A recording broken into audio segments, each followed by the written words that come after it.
talking about the incentives for the work, and I was just wondering, do you feel like when the blockchain reward goes down to zero, do you think that people will still mine at the same level, and will the fees be the same as a Visa transaction, and then we don't have So the question was, based on the incentives that exist in the network, what happens when the reward for seniorage, for generation of new coins, drops to zero, and the only reward is fees? Will miners keep mining, and will the network fees be reasonable?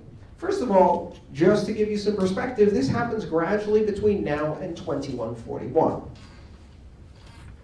By that time, people on Mars will have to decide if they want to go into mining with their solar panels. So who knows? I hesitate to make predictions for Bitcoin 3 months out. You're asking me to make some 136 years out, so I'll try. The important thing to realize is this happens very, very gradually. And it happens in an environment where the reliance on seniorage drops, while presumably the number of transactions and activity rises, which means the transaction fees rise. And what it should do, if you look at it in a graph, is it should do kind of a curved X, right? So fees go up, reward goes down. And fees go up not because fees are getting more expensive, but because you have more and more transactions paying more or less the same fee or less. So if you imagine a block today, which has 12.5 Bitcoins in it, and let's say 1/10 of a Bitcoin in fees. So it's a 120-to-1 ratio in favor of the seniorage fees. Now let's construct a block in 2141. What's the minimum reward? 1 Satoshi, right? Okay, now let's say this block has 10,000 transactions. Just pulled a number out of my head. Probably have more, but let's say 10,000 transactions. And what's the minimum fee they can pay?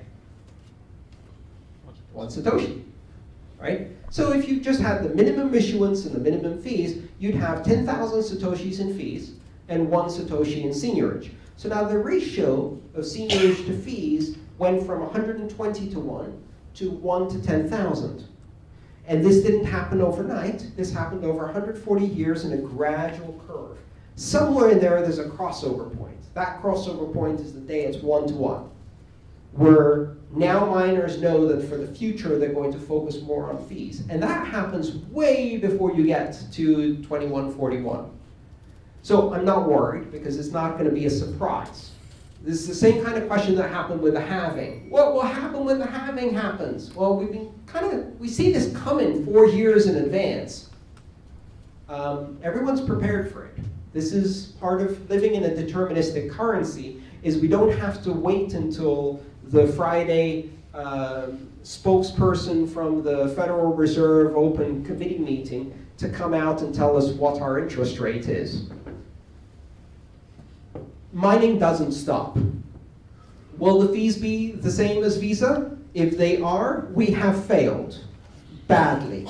Because quite honestly, the fees already for many transactions, most transactions that are above like $5, are lower than Visa.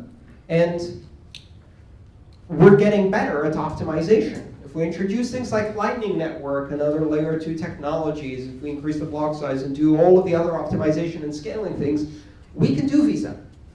We can do much more than Visa, and we can do it cheaper. So I don't think we're going to have any problem. There's the capacity issue for Bitcoin will be a problem all the time, but it will be a problem that we will manage in a way that is not fatal, and gradually make it better and better.